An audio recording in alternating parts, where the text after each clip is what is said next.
foremost, on behalf of me and Obi, obviously he's your big buddy, a massive thank you, JT, for being episode 1 of the Obi One podcast made possible by BetWinner. It's great to see you, John. And I was having a little bit of a laugh and a giggle with Obi earlier, and I was like, we've got to start this, and I'm going to put this question to you, John Obi. Tell me a story. Tell me your best story about that man, Mr. John Terry. I've got a couple, really. I've got a couple. Be nice. Be nice. Be nice. I think I start with the funny one, isn't it? Yeah. I'll probably go with the Champions League final, isn't it? Do you still have the shin pads on the boots? Yeah. Hey, I'll play the full 90 minutes.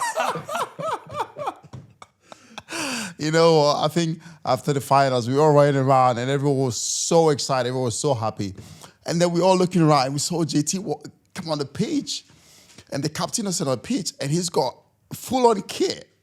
You know, shin pads, boots, everything, jersey. We're like, what's going on here? And he's right on the pitch. And everyone was like so surprised. But I mean, we all understood. I mean, it was JT, obviously. He was excited about the final. And I'm sure you were kicking the balls, kicking everyone. And, out on the touchline, trying to make sure we win the final and succeed. So it's funny that, because when Didier went up to take it, I'm like this with my tracksuit top. Like, I'm thinking Didier's scoring, so I've got my tracksuit top ready to unzip. And before it's gone in, I think it's unzipped the top, and I'm trying to get my bottoms off as I'm running onto the pitch. And the shin pads were always in. Were they in for the 90 minutes, John? Shin pads are in the full lot, mate. It's bad, to be fair. But what a night that was. I know I've spoken to you in the past about this. Despite the fact that you were not out there with John Obi and Didi and the rest of the boys, I mean, you kicked every single ball. You headed every single ball that night. Was that the proudest night for you as a Chelsea captain, as a Chelsea player? Yeah, 100%. A lot of people ask me what my favourite night in my Chelsea career. And that Champions League where I didn't play was the best, the most emotional night in the history of me playing at the football club. And I say that because I think Obi would agree as well. The Champions League was such a difficult trophy to win. And we probably won it, Obes, in the year that we was probably at our worst. Yeah. I look back at 04, 05, 05, 06, 08, when I missed the penalty, 09, 10, the Barcelona game, the famous penalty incidents. And actually, in 12, we actually beat one of the best sides in it at their home stadium. And you look at the side, it's like, it wasn't that strongest team. We had a few injuries and suspensions. And you know what? I just think as a football club and our generation of players, we really deserve that. And it meant so much to us of missing out from Moscow as well. It was just a really proud night. And I'm so delighted that we managed to do it, because if I would have retired and we hadn't won the Champions League, I think it would have hurt a lot more. Obviously I missed the penalty in Moscow and all of that. And those memories, the bad memories stay with you. So to be able to win it and be there, even though I went through the stresses of every kick and every header and all of that, it was just a special night. Your best night, Obi? Yeah, my best night for sure.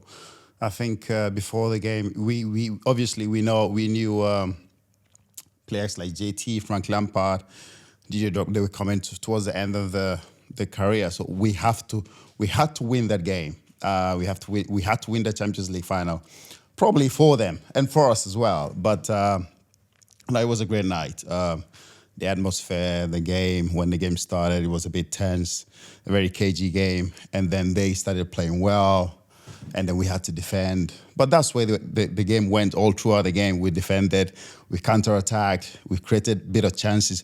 But they were on top of us all throughout the game. But we managed. You look at the penalty miss as well from Robin. Robin misses the penalty. You look back to the quarter-final when we lose to Napoli away.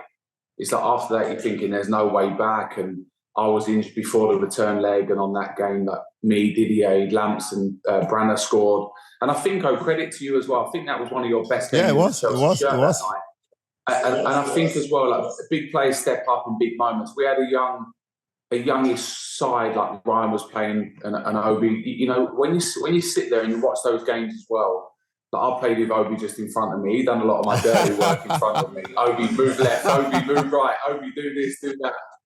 And it's like he done it with ease. And it's sometimes you step back and you realise how good the players are you played with as well. And I think that night, like I say, was one of his best performances in the Chelsea shirt, which is very iconic and very proud for him to be able to say that in such a big game. Winning has always been my driving force. Growing up, I dreamt of playing for the Nigerian national team.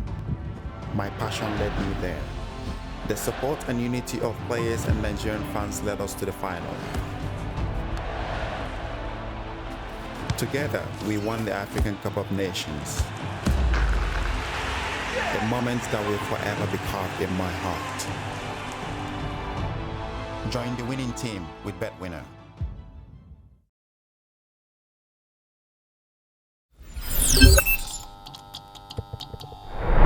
Padgate has John Obi stitched you up with that one, JT. So what's your best story about John Obi? We need the juicy gossip about the big man. We just bonded, didn't we? You know, when you first arrived at the club when you were 26, you was 18 actually. But just when he first arrived, we clicked from day dot, and we got on really well off the pitch. And I think with him playing in front of me as well, so I'm going to be really nice to him and just tell the nice side of it. But I'd obviously had McHardy before Obi, and when Obi's arrived at the football club, we clicked both on the pitch and off the pitch. And I think that was important. We had a few clashes on the pitch as well, and a few arguments. Yeah, we did over our time. But I think the good thing about our generation and us as mates, when we walked off the pitch, it was as like nothing had happened, you know. We were on there to do a job, and we would argue, we would demand from each other. He would shout at me, I'd go mad at him.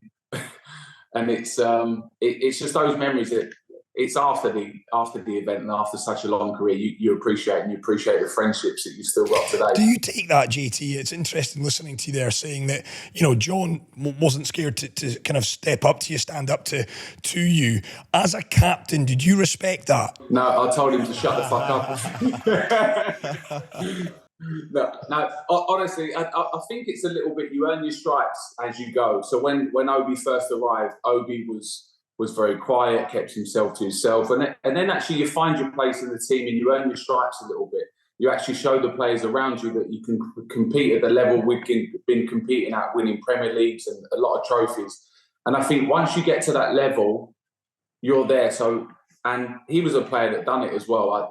I think the only issue I had with players kind of ever retaliating back to me was if they're not doing it or running or working hard or doing what they're supposed to do for the team. So we had a really good group, and I just think we had a good understanding of each other, didn't we? We demanded an awful lot of each other. Like I say, like some of our training games and the competitiveness of our training was way higher than a Saturday afternoon. So actually, you go from Monday to Friday, our levels were so high, and we had some top players. You get to, and this isn't no disrespect to the teams of like Southampton or Bolton, you get to those games and go, oh, this is a doddle.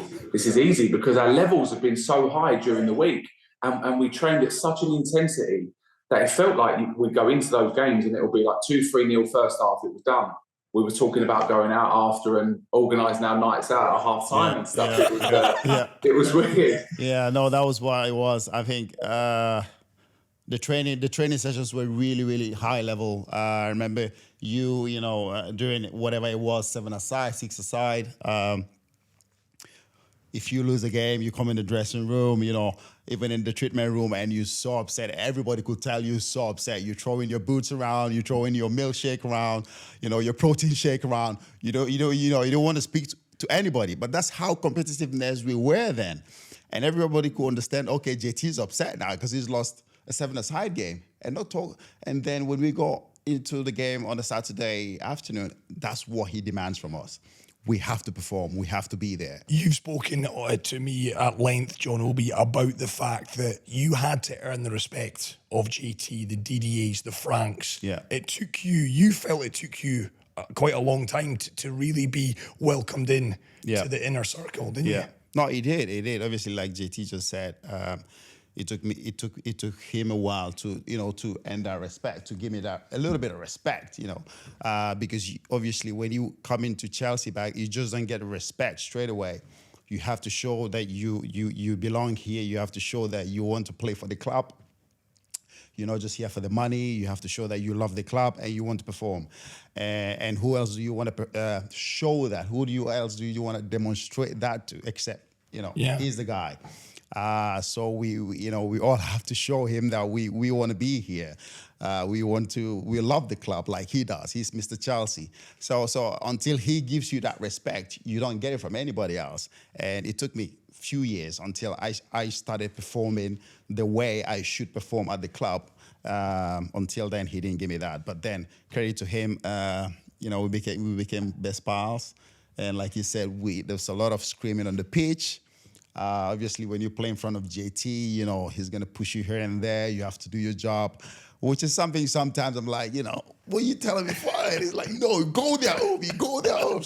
So, I mean, that was the fights we had, but yeah, it was Chris, he was my neighbour for like 4 or 5 years. He didn't invite me to his house once, not once for a coffee or a cup of tea or anything. He's too busy partying. Scandalous. He's too busy partying. It's interesting, John, listening to Obi there talking about the standards set at the football club, a story you told me a number of years ago that has really stayed with me.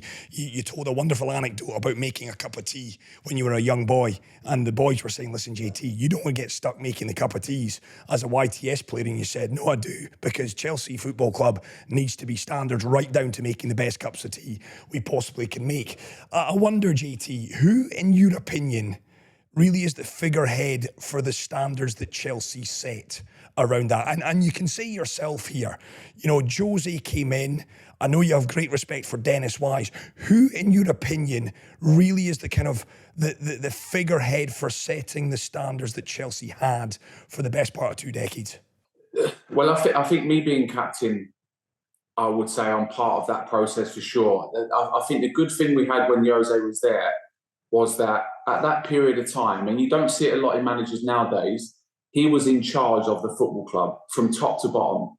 And I think it's really important for the group of players to understand and realise that he was in charge. He was signing players. He was getting people sacked if they weren't good enough or up to standard. He was releasing players if they wasn't good enough. The stadium was being changed. The dugouts were being moved. Every decision was Mourinho's at that time. And when you're a player, that's a powerful thing to have. Nowadays, you don't see it. A lot of managers manage the team and the owners want to manage the players and the training grounds and all of that. We knew and we were very clear in that first year of Mourinho that he was in charge of everything. And as a player, that's really intimidating. So I think when he gives you the license to manage that group, it's anything on the training pitch and away from the training pitch with Mourinho, the dressing room, the treatment room, the canteen, standards are set and have to be set. And I remember Mourinho at the time, he'd go up and he liked his porridge in the mornings quite thick, but I liked my porridge quite runny in the morning. So he'd come up and it would be runny because the chefs are trying to get it right for me. And he'd go, this is a disgrace, it's too thingy, call the chef out. The chef would be panicking and there need to be 2 options, thick and runny for the players and the staff, and make sure we've got options and this. And what it done to the canteen staff, it just kept everyone on their toes. It made them put 2 bits of porridge. It sounds really petty and really minimal, but for players, this is our fuel for our training and all of that.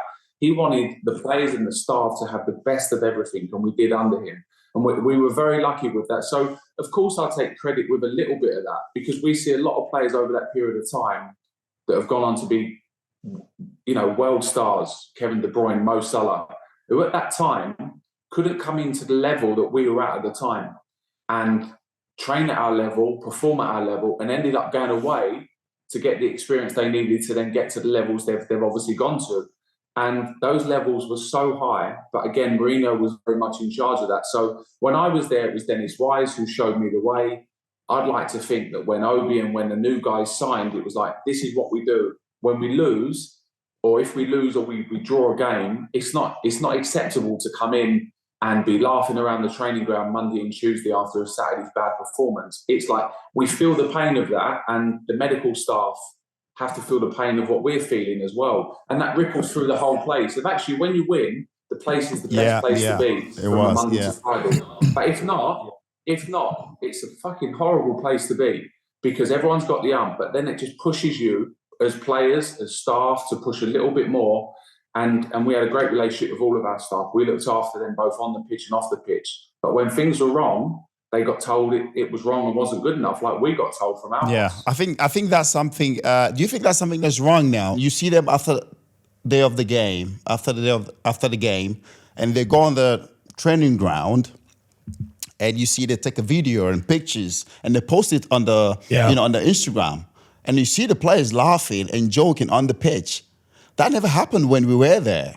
Is that something you think that needs to change? Because is it just because they're trying to change the atmosphere of the place to try to create a good atmosphere because the results are not coming yet, or is it something that has changed from when we were there? I think it's something that as ex-players and older players, we have to be really careful because we don't want to be labelled dinosaurs in the game. But at the same time, I think I would agree with that, Obes. I would, because it just seems a little bit like, and Chelsea are going through a difficult period at the moment. So actually, there's going to be more bad days than there is probably good at the moment. Like with a lot of other clubs, Man City are dominating, and Arsenal are competing with them as well at the moment. So anyone else are kind of you're losing one game every 3 weeks, which is then difficult. As a manager and a group of players as captain, I often think to myself, right, how would I pick the boys up?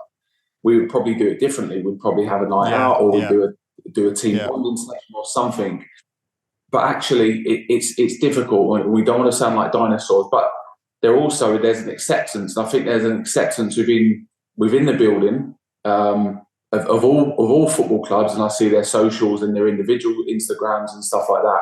It's accepted actually, and I think if I was a supporter, I wouldn't be too happy with that. And also, I think the biggest thing for me is I see so many players getting injured, during the week and being out for 3 or 4 weeks. I think the levels of training have come off massively to where we were. I spoke earlier about our levels being so high that actually the games felt really easy. I mean, I was marking Didier Monday to Friday, pretty much. Anyone I was coming up against the weekend was nowhere near as good as Didier. But Didier would elbow me, he'd run behind, he'd come short, he'd push me, he'd want to argue with me, he'd tower above me. And these players now, I think, get in the mindset of actually Monday to Friday, let's just look after myself and I maybe won't go full speed, I won't do this. They get to Saturday and they try and accelerate or try and be the player they need to be, and their bodies break down. So I think there's a couple of bits, mate. But again, we have to be careful because the players are clearly different now, and we see the sides of mental health and all of that. But also, I'm not sure the managers are fully in charge of everything like they was back in our day. Come on then, JT, be honest. It's interesting that you mentioned Mo Salah and Kevin De Bruyne. You'd probably say on their day, that's the two best players in the Premier League right now. Yeah. Honestly speaking, and the question goes to you as well, John Obi, when you watch them back in the day when the standard at Cobham was so high, did you ever envisage that they would go on and achieve what they've achieved? Be honest. Absolutely not. No chance. And actually, it's my one disappointment actually as captain, because I go at the time, and I think I adapted over time as captain. So I think I softened the later the years went on. I think those early years when those guys were there, I was probably very strong, very disciplined on the group and how we done things. Actually, that was probably the first time where they needed probably an arm around their shoulder, a sit down and a discussion of could I've maybe helped them settle in. So actually from those two players specifically to the levels they've gone, I'm disappointed in myself as captain.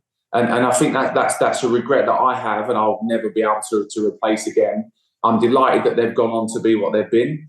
But I think on reflection, I would have liked to have adapted. But I wouldn't have said they would have gone to the level. No, definitely not. But I think it wasn't just you, JT. I think back then we look at their levels as well. I think if you can agree with me, I think Kevin De Bruyne wasn't the best trainer back then. He wasn't the best trainer. He was somebody that, he comes to training, probably just because he wasn't playing that much. He was always head down. He was always angry. He was sobbing. He was like, he was like a kid who came to the playground and nobody wants to play with him. And we remember when Samuel Eto'o had a go at him. They had a massive fight on the training ground just because he wasn't putting in the effort that Samuel Eto'o wanted, and they had a massive row on the pitch. But back then, like you said, we didn't expect them to be where they are today. But credit to them, they've gone away and they've done what they had to do. They've improved. They've become who they are today, superstars. I mean, when I watch Kevin De Bruyne play today, I'm like, is this the same guy?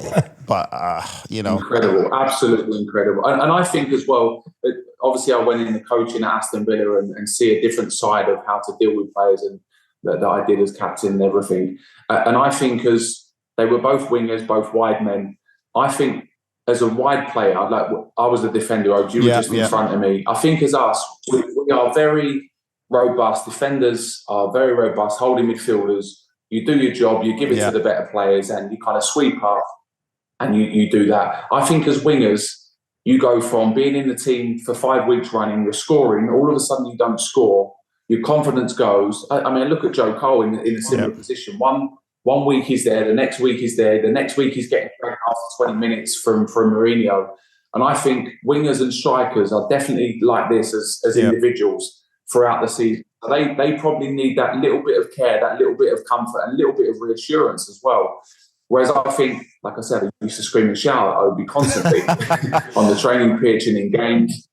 He could deal with it, but with my wingers, I was actually, as captain, I was a little bit softer, but I'm still disappointed that I didn't kind of give them enough time that they probably needed. You know, they were so unlucky that it was, you know, obviously the boss, Mourinho, then he didn't take any prisoners. If you're not doing the job, it doesn't matter who you are. He will have a go at you. I remember the game where he had a go at Mo Salah. I remember that game at halftime, and he was in tears. He was in tears. He was crying. And then we thought, okay, he's going to let him back on the pitch. But then he destroyed the kid, and then he pulled him off. But that's just his mentality back then. Yeah. But now, will Mourinho do that? No, I think now he's become older and he's become more mature in the game. He knows how to deal with younger players. He knows how to deal with players a lot more now. So I think that's just how he got the best out of us then, and that's how we were successful, because of how he wanted us to play and train and behave as players. On that then, JT, if you see that, you know, Jose, as you say, John Obi, took no prisoners. He set the standards. Chelsea had to be competing and winning trophies. As a skipper, JT, you see Mo Salah, young boy, new to England, new to the Premier League, different culture, kind of break down in that manner. Do you then have to grab him, take him to one side, or is that just at Chelsea Football Club, son, that's the standard? If you're going to be in the corner crying, I'm sorry, you ain't going to make it at this football club. Yeah, no, it's something like when all players arrive, whether they foreign or English or whatever that may be, like when Abramovich signed and stuff like that, Yuri Zirkov, when they didn't speak much of the language, always done like a little, probably like a 20-word document translated in football terms, you know, like simple ones like man on, let it go, 1-2, just so they understood actually when we're on the training pitch, they've got the football terminology. So from that side of it, I think I'd done all I can. When those boys first arrived, I would say I'd done all I could to maybe help them settle. I was probably, once we was over the white line on the pitch, I was probably just a little bit too hard on them as well. So listen, we learn, don't we? I think now and since I've gone into the coaching side of it, it makes you a better all-rounder and you understand players individually. I spoke about that time at Aston Villa in lockdown when one player wasn't training well, he wasn't performing well, and we were like, get him out of the team. And Dean Smith said to me, he said, have you spoke to him? Have you sat and had breakfast with him? I was like, no. He was like, why don't you sit and have breakfast with him? Sat with him, hadn't seen his family for like 8 months in lockdown and blah, blah, blah. And there's a bigger story to it always. And actually, we got that right. We sent him home. We had time at home once people were allowed to go home and see their families. He come back a completely different player, was brilliant, trained a lot better, was happier, we're in a better space. And that's because I sat down and had time with him. But again, we learn along the way, don't we? I was 24, 25 when Mourinho first come in, and you kind of learn and follow suit a little Your bit. relationship with Jose, John Obi, because I've heard stories, you know, that there's one Man United player who will remain nameless. He said he just didn't know where he stood with Jose. One day, Jose would be mourning, cuddling him, make him feel 10 feet tall. The next day, he would say to Jose, morning gaffer, and he'd be blanked.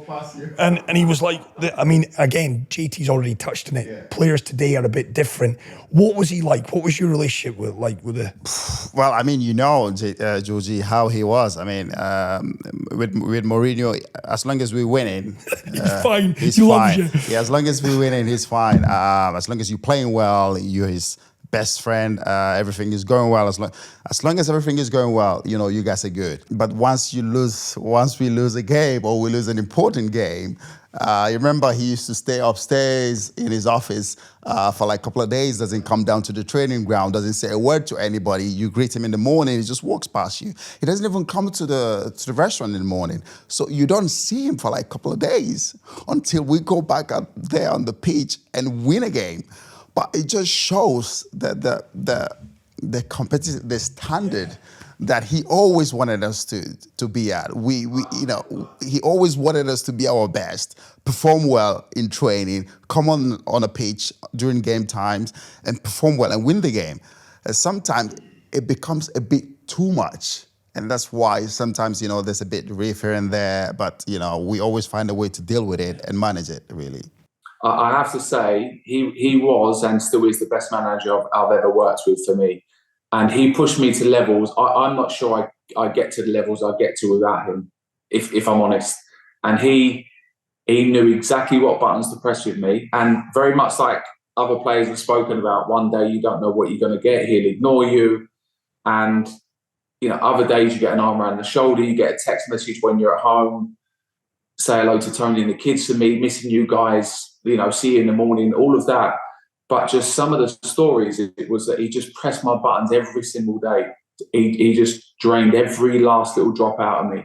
And I'm so grateful and so lucky to have had him as a coach. But your relationship with him, JT, were you proper, what I would term as men? Could you fall out? Would you not speak to the gaffer for a few days and then? Oh my God, I was petrified of it. I'm still petrified of him now. If I see him now, I would be really nervous. Hi boss, how are you? I'd be petrified. It makes me nervous. He does, doesn't he? Yeah, he does. I had to. So he's done a sponsorship deal with a footwear company, and mate, they're the best shoes ever, right? But you can't get them anywhere in the world. I said to him, so I messaged him saying, boss, I'm really uncomfortable sending this, but you couldn't get me a pair of these shoes. I can't get them anywhere. But he was like that. No problem. Send me your address. 2 days later, they arrived at the house. I couldn't get them anywhere in the world. I tried, and he sent me 2 pairs. But it's those little bits. I remember we won the league 1 year at Chelsea, and me and Gaz Cahill come back pre-season. He'd done it on purpose, and at the time you don't realise why he'd done it. But we'd signed a few new big players, and he'd done this possession game where me and Gaz are playing the ball into midfield, and there's no space to play it in midfield, but you have to go through midfield to get in the other third. And me and Gaz are feeding it in, it's getting intercepted, we're conceding goals. And he stops the session and he's like that. So I'm captain, Gaz is vice captain, we just won the league the year before. He's like, see you two, you can fuck off. I'll go and sign Varane, and I'll go and sign another top defender in the world and spend 100 million. I remember that story on the pitch. Honestly, and me and Gaz are like this. Fucking hell, we won the league last year. We couldn't believe it. And I swear, me and Gaz looked at each other and was like, right, game on. And I promise you, for the rest of the session, all me and Gaz done was kick absolute lumps out of them. But the level of training went from here to here. The new players went, oh my God, he's just battered the captain and vice captain. He's in charge. And his level went there. And afterwards, he put his arm around me and Gaz walking off the pitch. He went, that's why you're my captain and my vice captain. And we were like, powerful stuff. And at the time, you don't realise that. It's only when you step back and you're asking the questions years later, going, why did you do this and why did you do that? And he was just getting the best out of us. Incredible, really. Sorry, John. I know your relationship with him was always, I know sometimes you guys had a little bit of, but it's, you could always tell his relationship with Frank was always, Frank can do no wrong. Yeah, Frank can do no wrong with Jose. That was his first son, isn't it? But yeah, he got the best out of everybody. I remember when I first come to the club, there was a game, Champions League game against Barcelona. I was at home, so I was late, like completely late. So I was at home. I thought the time I've always meant to report at the ground about. Was it about 5:30? Remember, we used to train the day before the game at the bridge. I thought we meant to report about 4:30. So I was at home and I was just, chilling, relaxing. I was just, watching TV, relaxing. And then I got a phone call from Gaza. I was like, where are you? Where the fuck are you? I'm like, well, I'm home. He's like, what do you mean you're home? Everybody is in the dressing room waiting for you. The gaffer is going absolutely mad. Where are you? I'm like, what? I thought it was 4. It's like, no, get your ass here right now. So I had to get ready, just get on the A3 and just zoom to Stamford Bridge. So I got there. He didn't say a word. He didn't say a word to me. And he took me out of the team. And for like a month or so, I didn't get in the team. Yeah, right and all. I think I told him to make it 2 months, I said to him. I wasn't in the team. He like forgot about me. So yeah, I mean, that was the standard. Yeah. So yeah, I mean, coming to the club for me, it was first time when I first moved to the club, I was 18. I walked in the dressing room, I saw the likes. I mean, my idols, John Terry, Frank Lampard, Didier Drogba, and I was so nervous. I was shitting myself. I mean, I don't understand how I survived the first few months. For me, it was so difficult. It was so tough. Remember when we used to train at Carrington, at the Dome?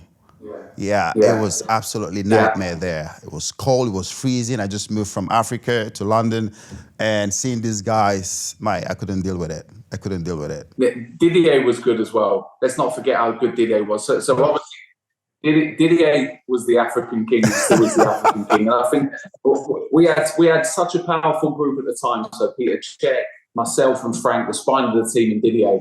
And Didier, like when we signed, obviously, Obi and Kalu and those guys, everyone looked up to Didier. And Didier, it was like he had a whip on all of them. It was like all the African boys. Didier was like, I've got these, don't worry. It was special. But Didier was a powerful character in the dressing room. And I think when I look back as well, for any young player coming into, or any player coming into Chelsea, we had some big characters, big personalities in that. Probably 7 or 8 captains of our national team at the time as well. You know, which was a powerful thing. So it just goes to show the levels we're at and the levels and the standards we set, really. And that's the thing, JT. We've spoken, John, Obi and I, about this. You also, that football club signed an awful lot of big players, huge reputations, that, let's be frank about it, they didn't hit the heights. You know, Fernando Torres, let's go there. Andriy Shevchenko. You know, Hernan Crespo, I know, was obviously before the Abramovich era, before Jose came in. But there were some big players. Michael, what would you include Ballack in that? No, I think Ballack. I don't think Ballack. Ballack's done well. Yeah. I just remember a funny story about him. Do you remember the funny story, mate? When he comes in the dressing room and he gets changed. I'm not saying. What does he do? Come on, John. No, mate. What does he keep? Come on. What does he do? What does he do when Michael Ballack changes? He's not coming on the pod. He won't be on season 2 or season 3. What does Michael Ballack do? No, nothing, mate. You've got to tell us now, John Obi. No, we keep that story. Obi, you can't do it. You've got to tell the story, man. Come on, what does he do? No. You remember when he comes in, you know, I mean, Bali was a special character. Bali was somebody, you know, he comes in, he walks in. You know, he's a tall, huge guy, you know, he's got a presence about him as well. Same like JT, Frank, Didier. And all these guys, they tall. Imposing, yeah. Yeah, exactly. And he walks in, he's German, he's straightforward, you know. Sometimes he says hello, sometimes he doesn't say hello. He just fucks off and walks to his locker, he gets changed. But then every time he forgets his underwear. Remember his underwear was always on the floor?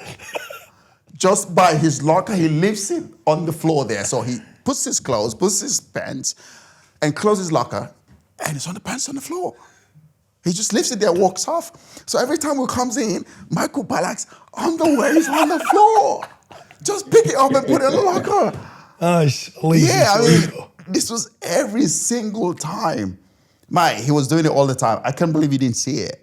It's crazy. It's weird that you noticed that. I can't believe I didn't. I thought you were going to tell a different story. No. I can't believe I didn't say it, because we had good standards in the dressing room, so we should have been putting him in the bin. We should have put it in the bin. Here's a question, JT. Of all the big names that arrived at the football club, a signing that really excited you more than any other? Torres. Torres was the big one, having played against him. Firstly, I was relieved that I didn't have to play against him anymore, because he was an absolute nightmare. Yeah, he was over that period. It was a big figure. 50 million was a big figure at the time, and he was an absolute nuisance to play against. And when he arrived, he seemed really nervous. Didn't he? He was quite shy. Obes. He was. It was a funny one because it just didn't happen for him at all at Chelsea. And listen, I'd seen and played against him. I remember playing against him in the first season he was at Liverpool, and now. In those early days of the Premier League, it was playing against a foreign Spanish guy, give him a little nudge, have a word in his ear. Actually, I'm going to give it you today, and let's have it. He turned round to me on the first game I played at Anfield. He turned round and went, "Let's have it. Game on then." I was like, honestly, shit, I'm in for a game now. And I promise you, the next 10, 15 minutes, long balls, he was elbowing me. The ball was up the other end of the pitch. He was pulling my shirt. He was really annoying. And I thought, fucking hell, fair play to him. And that's why when we signed him, I was thinking we're going to dominate the Premier League for the next 2 or 3 years with him in our team. And it didn't happen for some reason. I don't know what. I don't know whether the pressures of it got too much for him. And it's funny, you speak to the guys at Liverpool, they were like, he was never the player that everyone else thought he was, which is really bizarre. But I thought he was an absolute superstar. Someone who was very quick, direct, scored some unbelievable goals, and was delighted to have him in our team. And unfortunately, it didn't happen. But again, he was a great lad and settled in well. I think the fans really wanted him to do well. And it's a position in the history of Chelsea now, since Didier, that we've not really nailed on. Since Didier left, there's been no one. Africa, they say the number 9 shirt or the striker position, at Chelsea is being cursed by Didier Drogba. He's put a curse on it. But it's true. Costa. Yeah. Costa aside. No, but that's not true. But Costa's coming has done well. But when you look at, when you go back to Torres, when you go back to Torres, do you think it was the injury he had just before coming to Chelsea? Do you think that played a massive part? That he couldn't perform as well as he did for Liverpool just before he left? I think so. He didn't get off the ground running, which is always important for strikers. And he certainly wasn't 100% fit. He had a physio with us at Chelsea that was his home physio. And he'd done a lot of work with.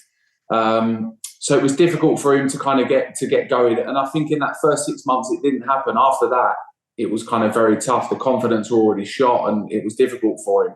But he'd often, when we were playing away from home, I don't know if you see it a lot, but the forwards and the strikers would do shooting into the away goal just before they would go off for the warm-up. Yeah. And he often would just walk away. He wouldn't do the shooting before the game, which was a big sign for me going, actually, because the fans were taunting him if he missed, they would laugh. And blah, blah, blah. And Didier would be there and Lamps and all the other guys would be shooting. And he decided in the end to actually walk away from that. And that was a big one for me, thinking, not sure. But again, a great lad. It just didn't happen for him. What about Andriy Shevchenko? Because there's a boy, I remember he scored the hat-trick against Barcelona at Dynamo Kiev, 96, I think it was. Him and Sergei Rebrov up top for Ukraine and Kiev. He then gets the move to AC Milan. And a bit like Torres, JT, for a couple of years, you'd probably say Andriy Shevchenko was the best striker in the world. Yep. Chelsea then sign him. And again, he just looked as if he had lead boots on. He looked a genuine shadow of the player that he was in Italy. Can you put your finger on that? Yeah, what a good player was at Italy. But I think also when you look at Andriy, he was a quiet, simple guy. He was very quiet, isn't he? He was a quiet guy. He never spoke much. You never get a word out of him. He didn't socialize enough with the players. He was always on his own. But a great guy, a lovely, lovely guy. But I think he came to Chelsea when he was, 30, 31, something like that. But you could tell, he was coming towards the, end of his, career. Not sharp enough. He wasn't sharp enough. Can you tell that? Day one in training and you signed him. Do you boys know? Yeah, of course you could see that because Mourinho straight away was on him. During the training. It was like, he could see that he wasn't, up to speed. He wasn't quick enough. He wasn't sharp enough. Yeah. And, we were all there trying to help him. We were all really behind him trying to help him. But I think it got at some point where even Andriy thought that everybody was just against him, wasn't it? He thought the whole play was against him. Nobody wanted him to perform well because Didier was there. We're all behind Didier. There was just something. I think that started playing in his head. You know, he there was so much. And when you have that as a player and you think everybody's against you and you start thinking, okay, shit, I'm up it against here. But then he didn't put the work during training, and that really affected him, I think, when he was at Chelsea. I think as well, because you touched on a good point of going, do you know day one? I think as players, when a new manager or new players arrive, the first thing in the conversations are going, oh, God, let's see what he's got. And you're judged very quickly, unfortunately. You come in from that first session going, not sure about that, or actually we've got one here.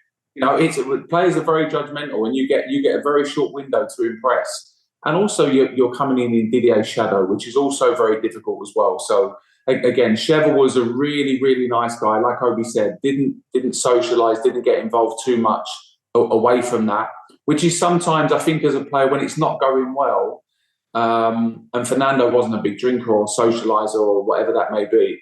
I remember a couple of early nights though when we were out together. You know, you have a good win in London, you go out and it's like 2:30, 3 o'clock in the morning, the lights come on and you look around in the club and go, there's my boys, there's Obi, there's Lance, there's and, you know, it's those faces. Your boys are always around you. There's always that one that you don't expect, whether it's, you know, I'm not saying it's N'Golo, but it's a Kante or a McHardy where you go, I didn't think you'd be out till 3 o'clock in the morning. But it's that you actually see a different side to people and all of that. And sometimes if it's not going too well for you on the pitch, you need to maybe get involved a little bit. And we didn't really have that from either of those guys. But again, big shoes to fill following Didier.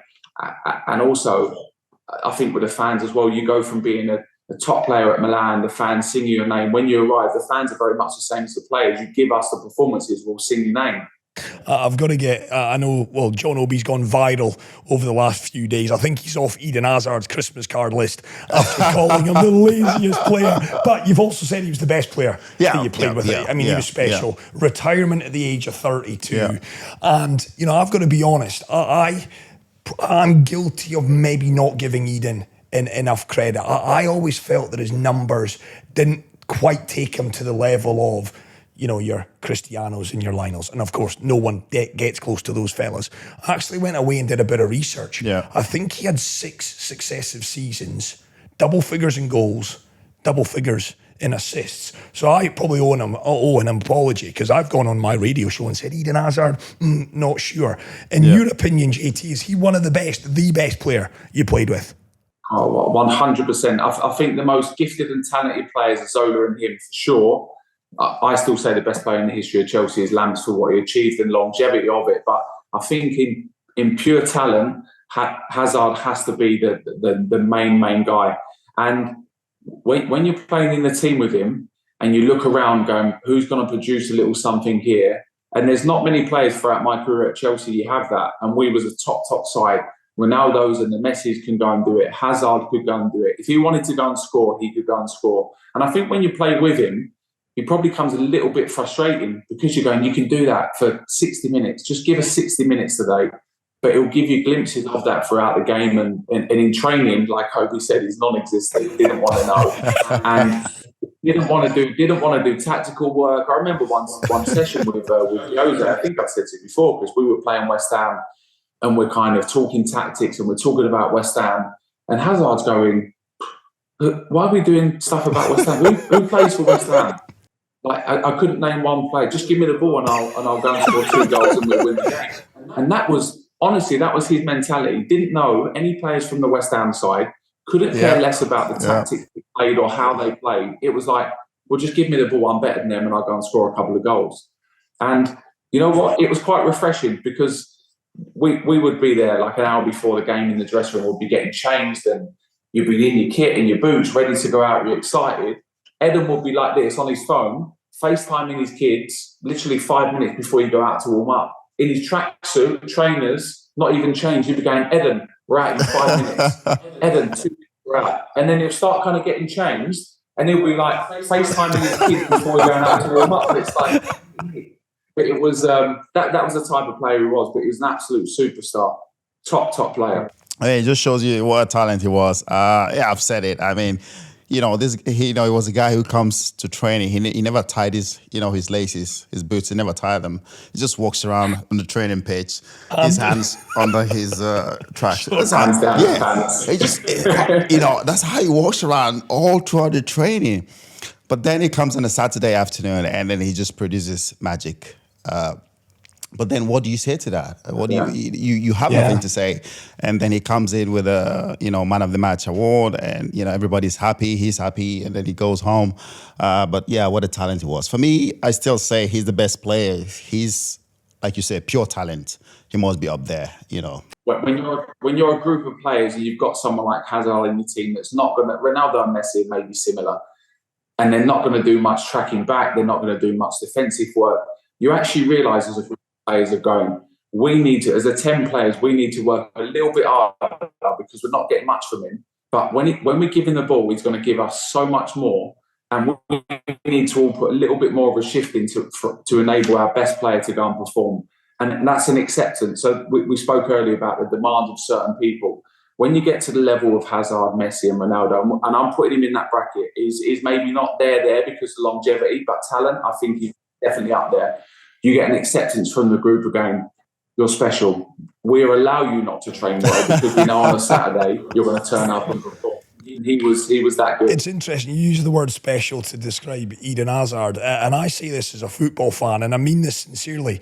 I think you boys were special. And the reason I say that is, how the hell did you guys continue to set a standard when it's a revolving door of managers? You had Jose for the couple, then Avram Grant comes in, and then it's just pick a mix from there. Yeah. JT's best mate, Andriy Villas-Boas, arrives. His even better mate, Rafa Benitez, gets the job at some point as well. That's his best mate, though, Rafa Benitez. We'll get to Rafa. Definitely his best mate. How the hell? Let's not go there. Obi, remember at Man City with Rafa? Say that again, JT. We played Man City in the cup, in the FA Cup. I think it was a quarter final actually, and he wasn't playing me. So we was at loggerheads. We were arguing on the training pitch, and he was leading me out the team, leading me off the bench, and everything. But I insisted on travelling with the team and everything. And I was on the bench at Man City. We lost. I think we lost 2-1. But we come in after the game, and he's addressed the group and gone, guys, it doesn't matter. We've got another big game the weekend. And at the time, Man City were like this. You could feel Man City were doing something. And I just had enough. I was like, fucking, that's accepted. No chance that's accepted. Yeah. You've accepted us fucking losing to Man City. We've got another good game. And I'm up across the dressing room towards him. And all the lads are there pulling me back. He's now walking towards me and we're trying to get each other. And I was like, no, that's not accepted here at Chelsea. Liverpool, that's accepted. Maybe losing a quarter final. But at Chelsea, that's not accepted. And we was just a funny moment. Yeah, he was a funny guy, wasn't he, Rafa? You never knew where you stand with him. You play one good game and then the next game you're out. He doesn't tell you why you're out of the team. He doesn't tell you why you're on the bench. But that's the most important thing sometimes with players. We need communication. Honesty. When the player is playing well or when the player is not playing well, you must have a conversation with the player. How can I help you? What do you need? Or this is the reason why you're not playing. But with Rafa, you never got that. There was no word coming out of him. And sometimes you just lost. And that was what we got with Rafa. That's the last thing I wanted to do is go and have a conversation with him. So I didn't even bother. It's interesting. Like we've talked Jose and what made him special. And listen, Pep Guardiola, I think the word genius is banded around too much. He's a genius. There's a fella I don't think gets enough credit. And you've talked at length, John Obi, about this man. Again, another one of your former managers, Carlo Ancelotti. I mean, that man's success with the breadth of players that he's had over his career as well, from working with Zizou at Juventus through to that great AC Milan side. He worked with you lads at Chelsea, success at PSG, success at Bayern, 2 stints at Real Madrid, successful. I mean, what the heck is his special sauce? I saw a quote the other day from Rudiger saying, when it comes to man management, best. Nobody comes close. I would agree with that. Carlo's man manager. I say Mourinho is the best manager I've had.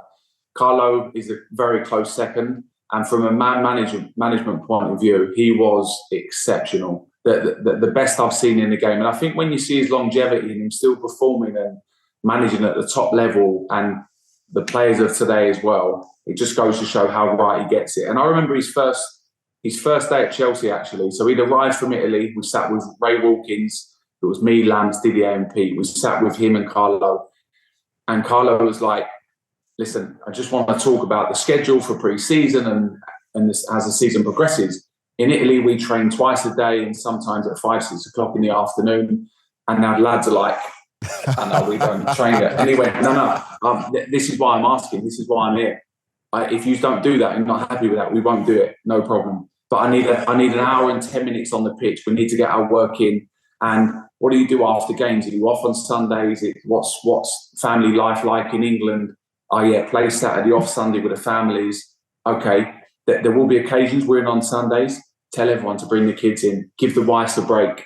And we had Ray Wilkins like manipulating this. Honestly, I've got so many pictures of me and my kids warming down. So we'd play on a Saturday. I'd be running around the pitch warming down. There'd be another group training. And my kids would be doing the warm down, Frank's kids, Didier's kids. We'd be stretching. And I remember one Champions League game. Carlo would give us a little bit of a telling off.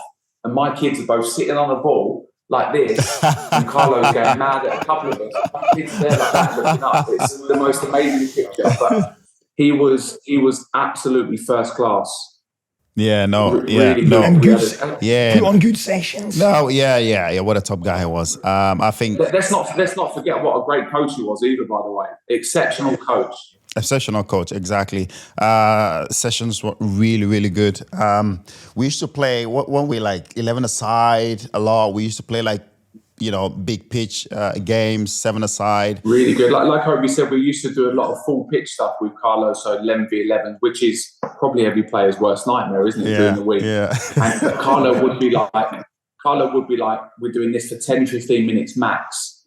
And we'd do that, and he'd go, give me 10, 15 minutes, full concentration, then we'd do a small tournament or a shooting practice or something. So actually you go, full focus here, come over there, have a bit of shooting, have your little mini tournament, and then come back with him for 10 more minutes. And it was like focus, a bit of enjoyment. So one for the players, one for him, was honestly really good, really good. And even after games, like he used to come down the back of the bus, him and Ray with a bottle of wine, and we'd have but like players now, so obviously day after a game, you'd go in, you put the big screen on, you do a debrief of the game. Often on away games, Carlo and Ray would come down the back of the bus and pour the lads a glass of wine if they wanted, or have a beer. And Carlo would sit at different tables with Ray and go, you lost your man at the corner. You'd be like, oh, yeah. And all of a sudden, you're having the debrief on the bus on the way home. It was really weird. At the time, we thought we were just having a conversation. But actually, Carlo's kind of digging us out a little bit, giving us a pat on the back for certain bits that happened in the game. Really, really clever how he done it. And he allowed the team around him. So Paul Clement and Ray Wilkins were allowed to coach around him as well, which is very important. But I come back to it, as good as Carlo is, as good as Jose is, and you've had a Goose as well, of course, the second son, you are John Obi. Yeah, no, I Goose, was the first son. I was the first son when it comes to Goose, though. I was the first son. There you go. I was the first son. Obi was his first son. Yeah, I was the first so son. Gus used to get involved in the circles. So you know the boxes, like the rondos. Gus used to get involved in that. But if Gus was on the outside and Gus gave it away, Obi would like, boss, I'll go in the middle for you. Don't you run about. I'll go and run about for you. It was embarrassing. I was doing it just to get in the team, mate. No wonder you played every week. What a guy, though, Goose. So much respect for that man. Yeah. You know, what he did in club football, what he did with South Korea as well. And he won the FA Cup, am I right in saying? FA Cup against Everton. Yeah. And then you gave him the Guard of Honour and he was off. Why did he not stick around?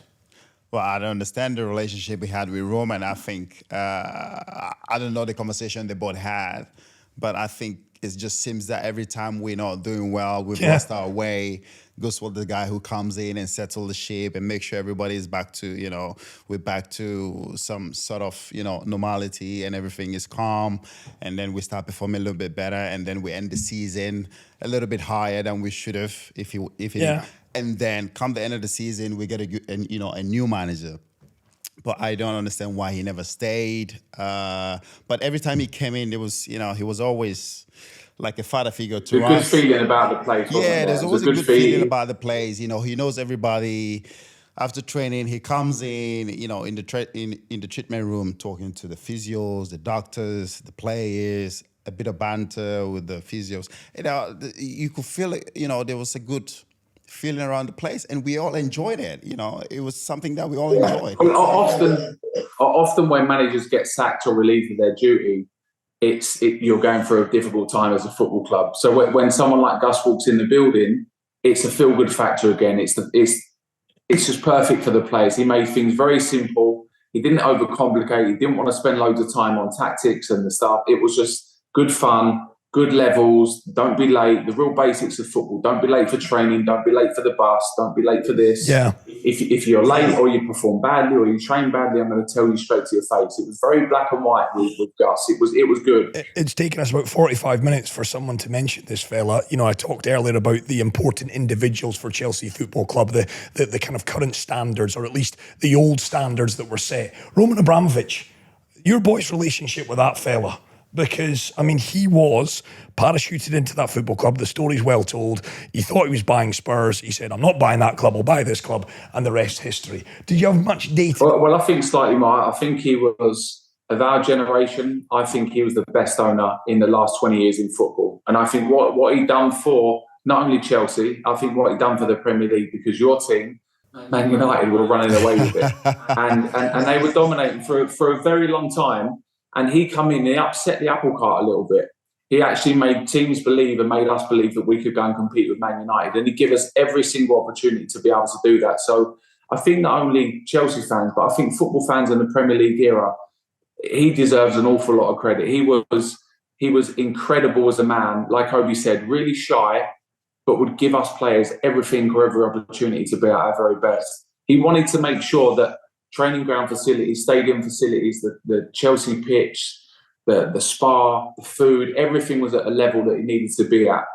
Never questioned us, wanted to come and ask honest and strong questions at times when he sacked managers, because I remember a couple of times he come in and pulled all the players together and was like, I'm being made the scapegoat here, where actually performances have not been good enough and I need to know reasons why it's not been good enough. And I remember frank conversations in that room of people having a pop at each other and digging people out when it was tough to do in front of the boss. But all he wanted was the best for that football club.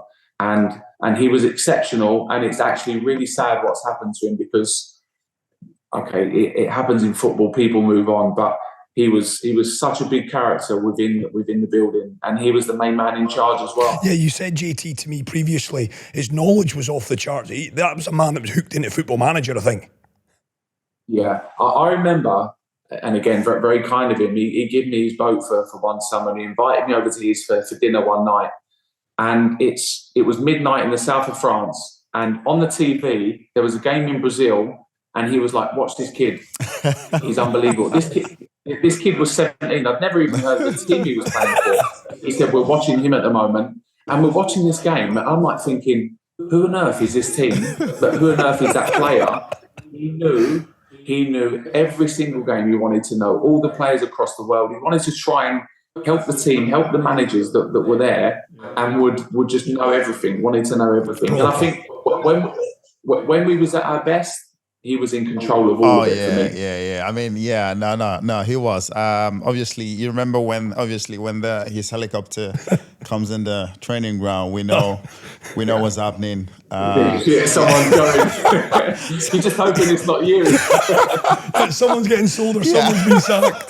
Oh, shit. Yeah, no, what a lovely man he was. Obviously, he built the club where the club is today. He's made the club what it is today. So full respect to him. What has happened to him, like you said, is really sad. Can I ask a personal question here, JT? I'm going to take you back to, I think you've said it. John Obi's allowed me to ask this question, I think. You've said it before, your toughest night, Champions League final in Moscow. Did Roman seek you out? What did he say to you? Do you remember that conversation? Yeah, he come in the dressing room after the game, actually, and I was in a bad way, as you can imagine. I was crying and stuff, and he just put his arm around me. He went, "It doesn't matter. Football doesn't matter. It's not the be-all and end-all." And I'd not really heard Roman speak loads, if I'm honest, because he was very shy. He understood a lot more than he did. And it was just very simple, calming words that it'll happen, our time will come. And luckily he was right.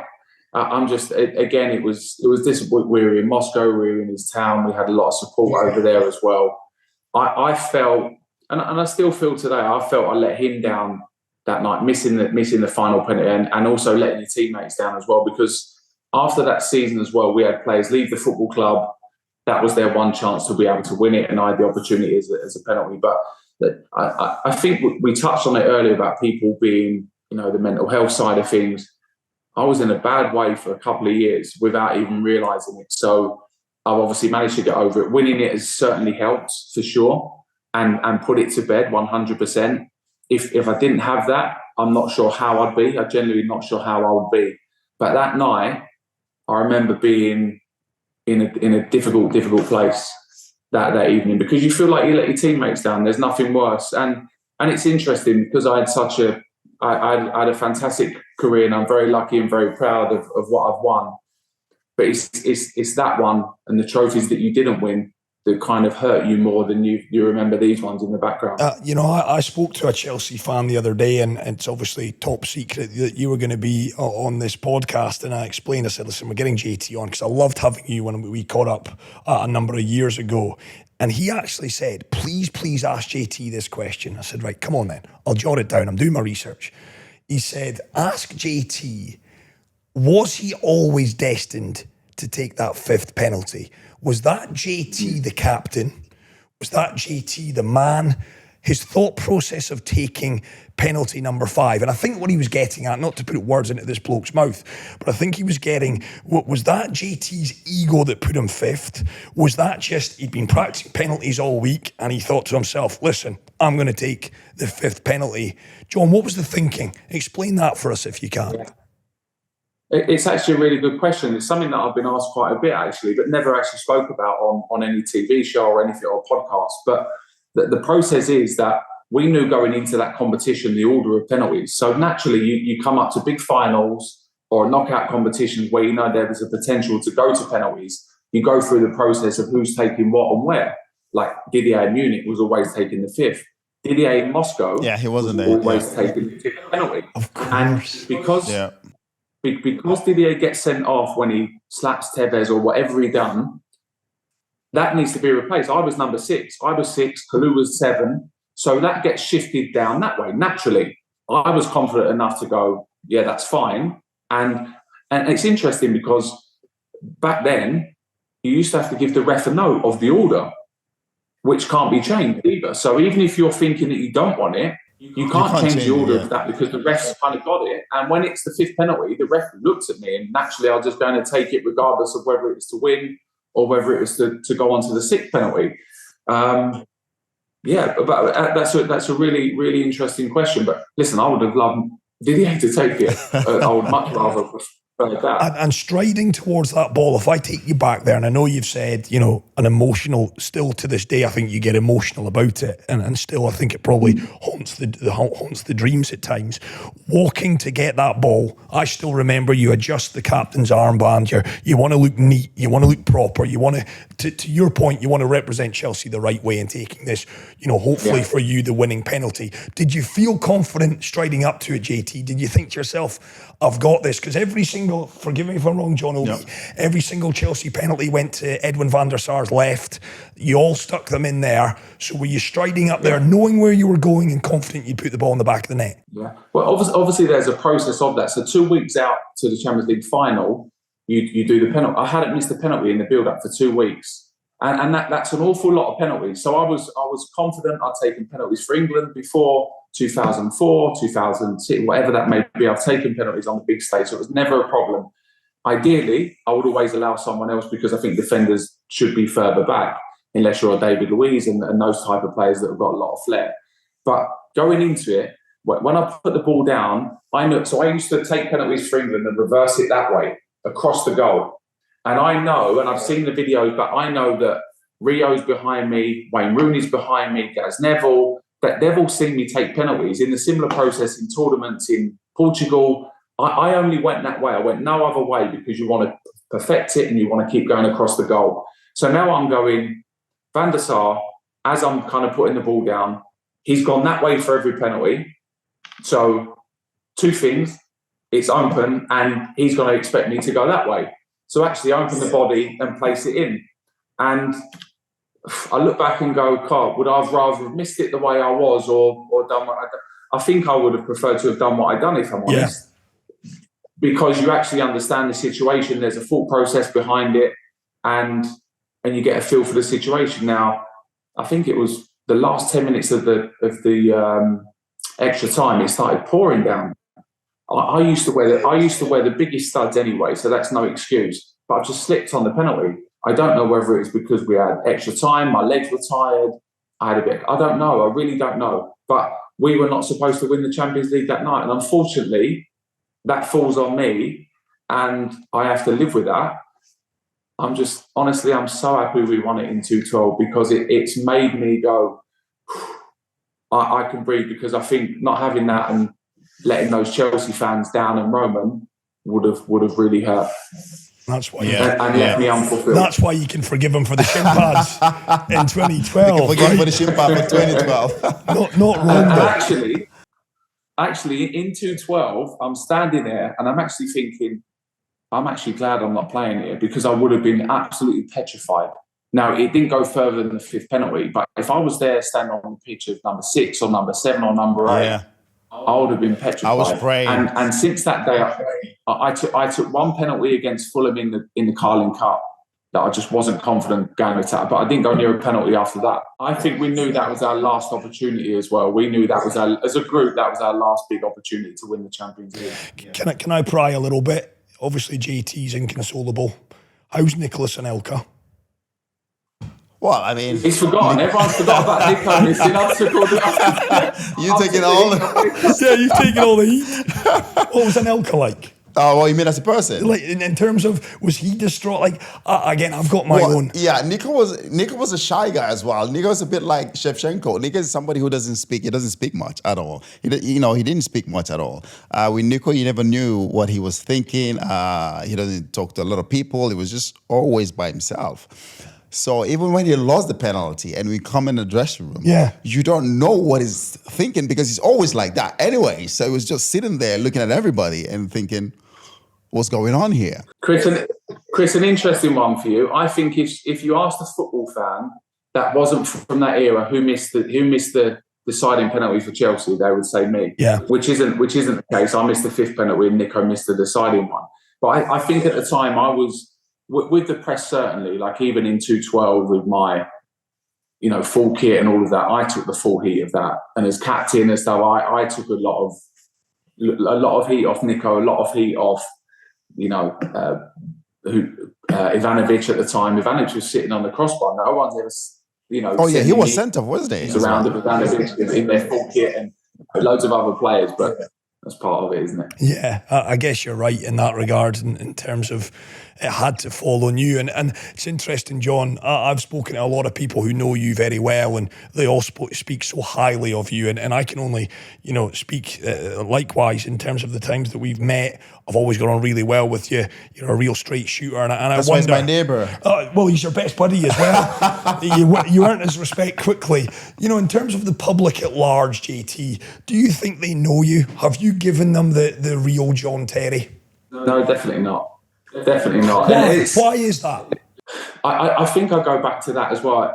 I'm often, like, even still, I get it today. Literally last week, I was in Waitrose by me, and I'm there, and an older lady comes up to me and says, "Actually, you're quite sweet." And I'm like, "Hitting on you." So what do you mean? She's like, "Well, actually, I've seen you with your kids, and and you're polite to the staff," and I'm like, surely people don't think I'm going to go on 2 foot or more, But I think when I look back at me as a player, I was very much all in. I give my heart for Chelsea. I give everything for Chelsea Football Club. And at times I look back at some of the games and, like, I was in the ref's face. I was a little bit loud. I was probably a little bit aggressive and all of that. I needed to be at that level to perform at the level I needed to perform at. Away from the pitch, no, 100% people haven't seen the real John Terry.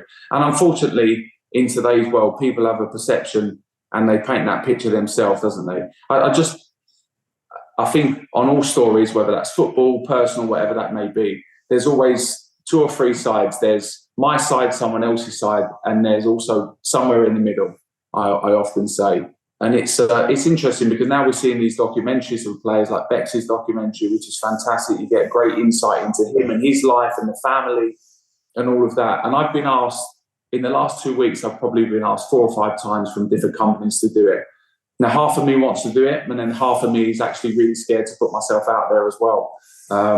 So it's difficult. It's difficult as a player because, you know, you want to leave this legacy, and I'm loved and idolised by Chelsea fans, but obviously you want to be respected by football fans that have seen me play. And I think if I have that, I'm at comfort with that. But naturally, you want everyone to like you, of course. Yeah, I think for someone who played alongside you for so many years, I don't think, of course, we needed you to come across that tough and that strong, because if we didn't have that, I don't think we would have achieved what we did achieve as a group.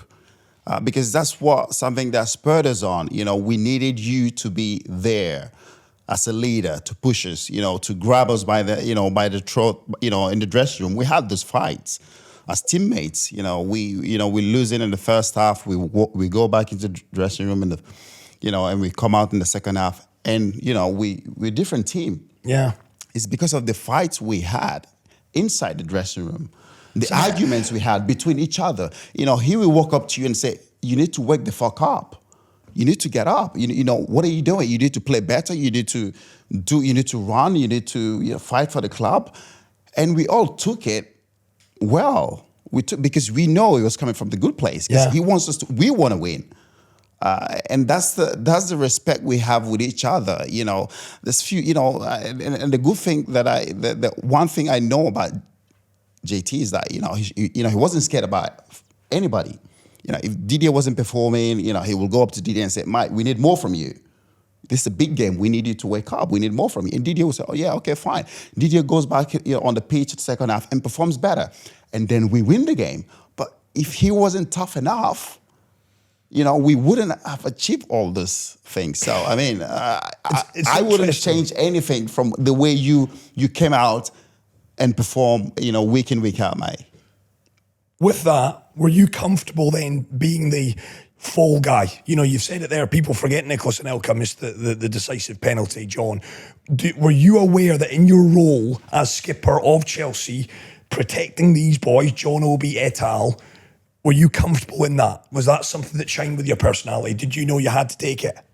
No, I think at times, like Mourinho would come out and he'd kind of take the blame for certain stuff. So as a captain, I don't feel that, definitely not for the players. It was just something that I, like after games we'd lose and stuff, and I'd go and speak to the press, or actually say I'm not speaking to the press. I'd often, and these are also little regrets as well. You kind of walk out the dressing room and the press want to speak to you and they're like, John, as captain, you should speak. And then you get into a little argument going, I don't want to fucking speak and all of that. You know, you're emotional at the time as well.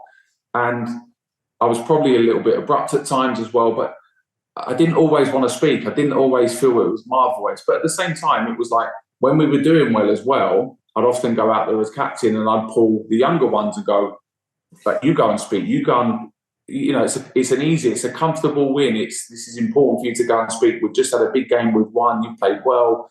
Go and put yourself out there a little bit. So I tried to educate and push the young players forward. I'm not saying I didn't want to go and take the heat on certain bits, but I don't think I really felt it at the time, if I'm honest. I'd just done what I done.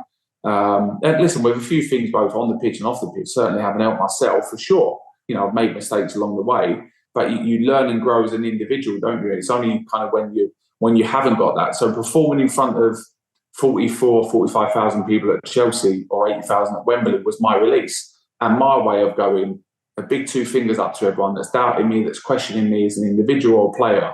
You can go and perform and go and produce that level of performance I was producing. When you retire, you've actually got nothing. You've got no answer to anything. You actually sit there and you take punch after punch after punch after punch after punch. And it's difficult. It's really tough because performing in front of thousands of people is a buzz that you'll never get anywhere close to. I've played in big golf competitions. We played at the Bridge recently. It's great, but you don't get to those levels that is the big nights in the Champions League when you're in the trenches with your mates and all of those things. So as a player, it's difficult. And listen, Chris, naturally, you want to look back and you want everyone to say that they loved you and they liked you. They're not going to. You have rivalries in football. But I'd like to say that the normal man in the street or the woman come up and say, you're a good player. And you know what? If I get that, then I've achieved what I wanted to achieve. Do you still miss that buzz that JT talks about, the Champions League nights? Of course. I mean, when you stand on the Champions League nights, music. and the music comes on, I think that's, as a player, that's something you dream of. That's every kid's dream.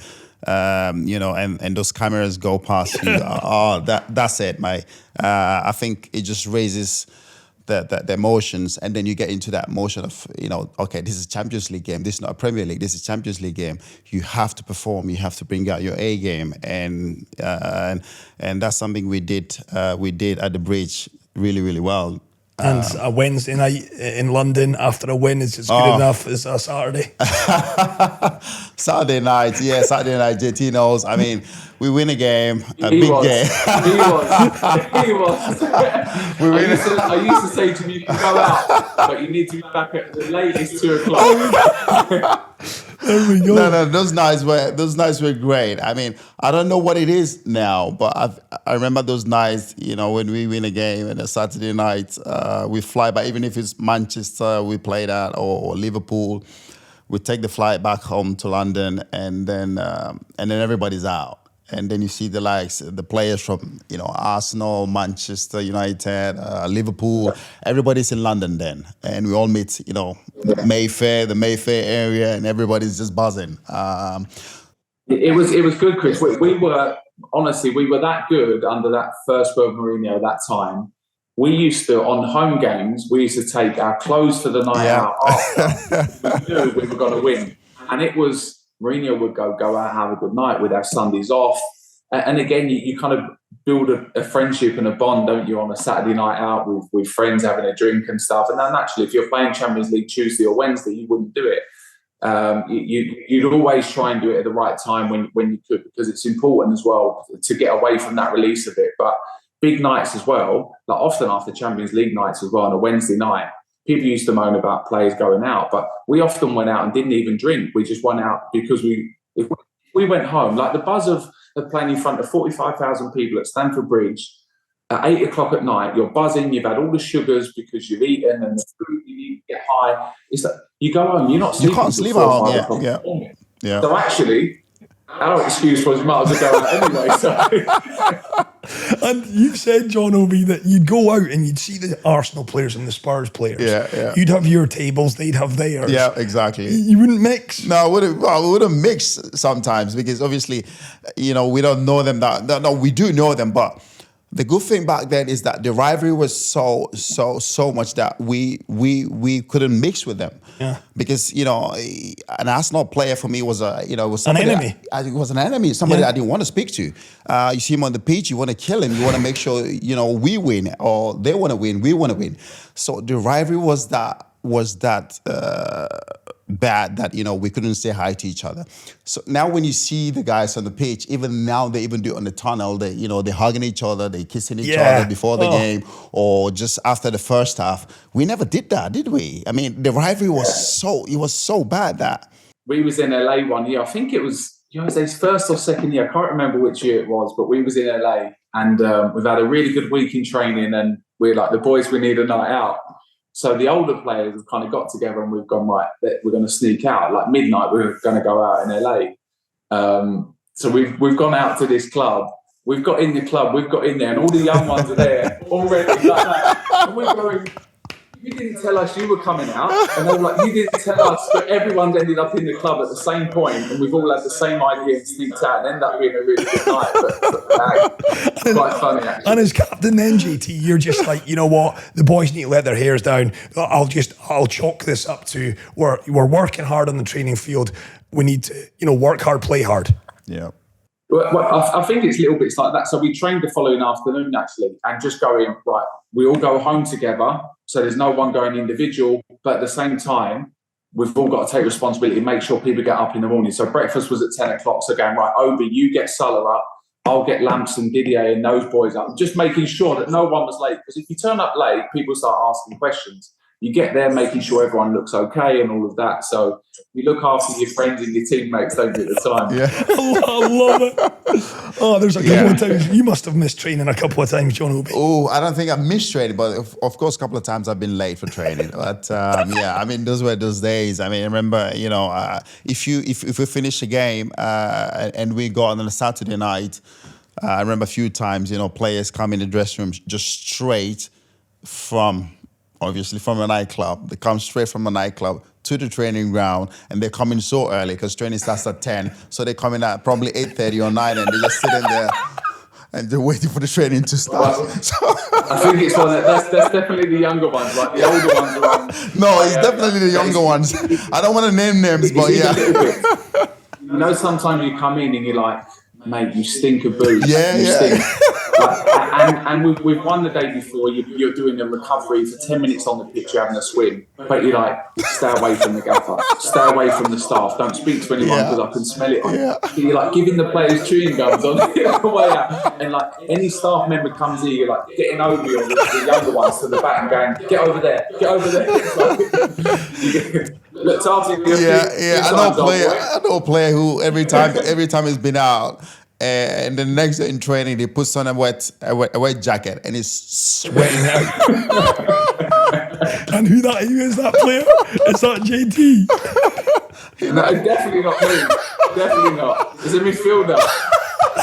I think I know who. Listen, in all seriousness, and I'm conscious that we've kept you quite a long time already, JT.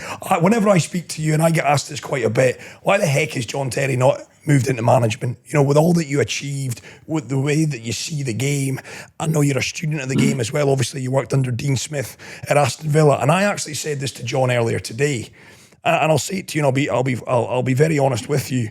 When Frank got the gig after Graham Potter, and I'm a huge Graham Potter fan, know him well. I do think, in my belief, that he was axed a little too soon. Others will maybe disagree with that. But Frank then comes in, coming off the back of the struggles that he did at Everton. Be honest, JT, did you take a phone call? Would you have liked to have taken a phone call to have filled in at that point? I didn't take a phone call. Would I have 100%? Did at the bottom of or the back of my mind think I could get a call with him, could be part of that setup? Yeah, I did actually. I got quite excited by it, but then, didn't have the conversation with Frank. And listen, he has his team as well, so I fully understand that. But I think the answer to your question, when I left Villa, I applied for 2 or 3 jobs. I'd interviewed for Newcastle. I'd interviewed for a couple of others before. Didn't get them, but they were really good processes for me, because you sit in those meetings and you go, actually, I'm way off this. So I'm actually glad I didn't get that. And then you learn how to then go and present within those meetings. So I then went, okay, I'm not going to get a Premier League club. I'm not going to get a Championship club. Let's go League One. Now, initially, I didn't go League One because I didn't know much about League One. Never played there, never watched loads, but obviously been around it an awful long time. And that was my idea for Championship, because I played in it for the year at Aston Villa, coaching it for a couple of years. Well, I fully understand the schedule and the teams and the players and around it. Didn't get anywhere near jobs. Applied for 2 jobs in League One just very quickly and didn't get those jobs. And interestingly enough, both of the owners within those 2 teams I applied for, the first conversations they had with me was they wanted to play like Man City. And it was a little bit of a, okay, that's interesting, but Chelsea can't perform or play like Man City. And one of them didn't go too well, but another interview was they'd sacked their manager, they were going well in the league, and they were overplaying, they were playing out from the back. Like, everyone gets obsessed with this playing out from the back, and centre-backs receiving the ball in their own 6-yard box. Now, for me, I was comfortable on the ball. I wouldn't have wanted the ball in some of the situations that I'd put this presentation together. And I'd identified really in depth. Now, this is my 5th interview at this time. And I promise you, I've never been so prepared for something in my life, because I've been turned down and I've put a lot of work and effort into it. And as I'm talking to the owners, it's actually going really well. And I'm thinking, oh my God, I've got this. I've got this job. And the team was sitting 3rd in the league, and 100% we would have got promoted. And then I'd had the conversation of going, then we can start playing a little bit better. We'll get better players that are more comfortable on the ball, receiving the ball in the box and all of those kind of side of bits. So you kind of buy into their philosophy a little bit. Then it was like members of staff. You can only bring one member of staff in. I needed 2 at the time. I felt like we needed a little bit of coaching. I needed my team around me, which is very important. And I didn't get the job, and I received a phone call just going, actually, just your lack of experience. And I'd come away from that. Honestly, I was broken from that. And I was like, what I've achieved, I've not gone in at Premier League or Championship expecting to get jobs. We're talking about League One. That's no disrespect, but I know, and we speak about managers that we had at Chelsea, effectively, and I'm taking a small bit of credit, I've managed players when managers have been there. I've managed people above me. I've managed staff around me when they've not been happy. I've effectively done this job for the last 20 years, and it's something I know I'll be really good at. So at the back of me, it actually really hurts I've not been given the opportunity that I feel I deserve in today's game. But unfortunately now, I've realised that it's not going to happen. And my one dream I had when I left Chelsea, and the promise I made to the Chelsea fans, was that I'll come back as manager. And unfortunately, I'm never going to get that opportunity to do that, which hurts me. And it'll be one of those that are constantly niggle away at the back of my mind. So I've decided in the last year that I'm working back in the academy at Chelsea. I love my role. I'm working with the younger kids. It's a couple of days a week, some days more, some days less. I talk about players' contracts and try and help them with the process of that, because I've been through all of that. I play quite a bit of golf. Quite a bit. I support my kids, and both my kids have just started driving now, so I'm not doing the school run anymore. But part of me that I've missed out on for so long was I used to love dropping my kids to school and being part of that process of having those conversations in the car, which I didn't have growing up, and being there for my kids. And unfortunately now I've seen a lot of my friends, Viali being one, recently died very young.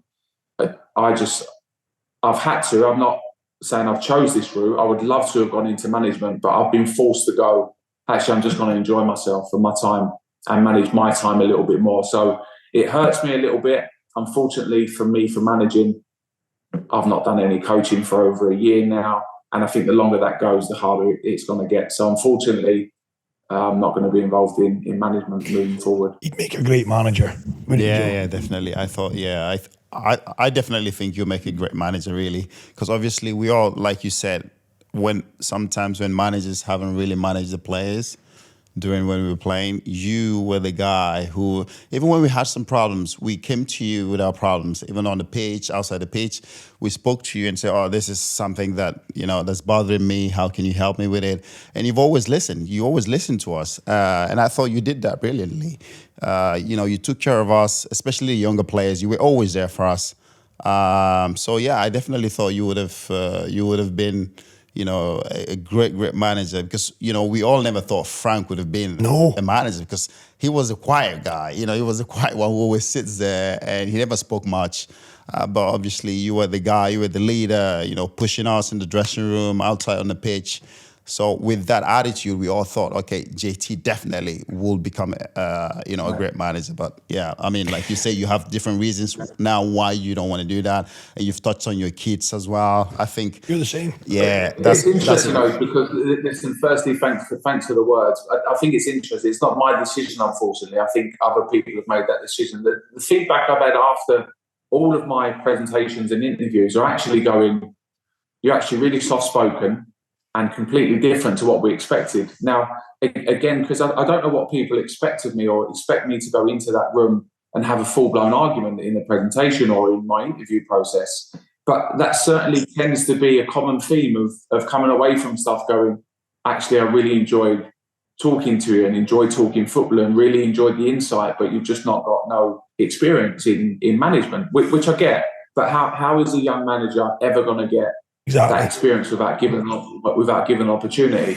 And yeah, that's obviously disappointing. More so, I think people thinking that I'm going to be that aggressive or challenge their CEOs or challenge sporting directors.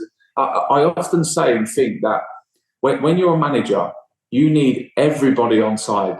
And when I say everyone, I fully mean everybody. You need the staff involved and fully behind you. You need the players to believe in you.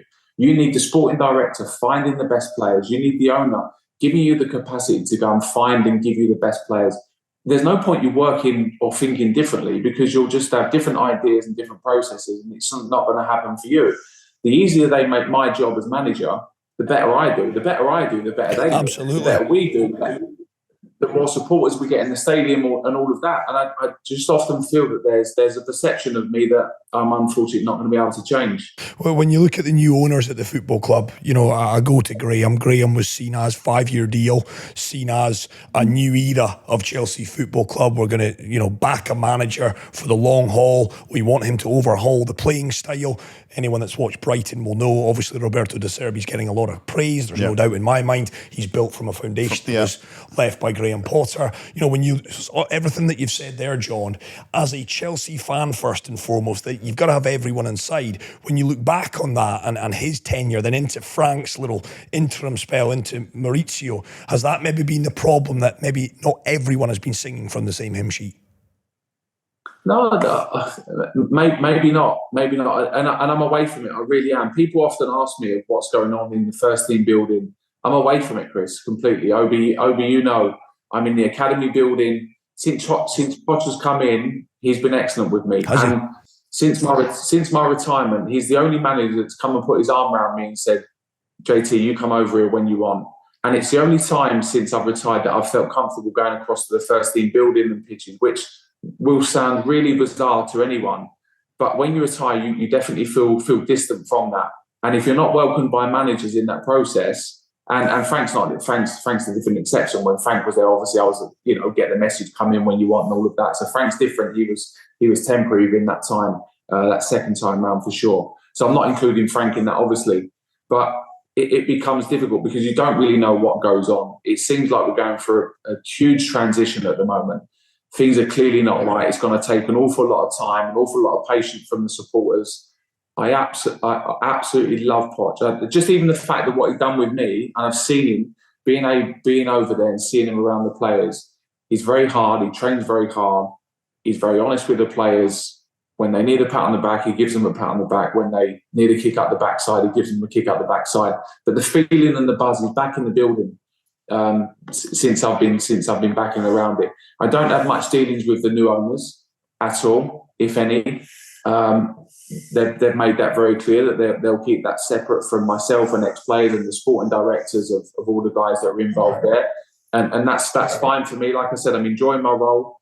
I'm working with the young kids. I've been through the process they've been through. I sit and talk to families an awful lot. I help these players develop both on and off the pitch. And I watch an awful lot of their games and feedback on the pitch and the training pitch and all of that. So I'm loving my role. Listen, never say never, but at the minute I'm happy enjoying life as well. And you still make the best cups of tea in that place as well, I hope.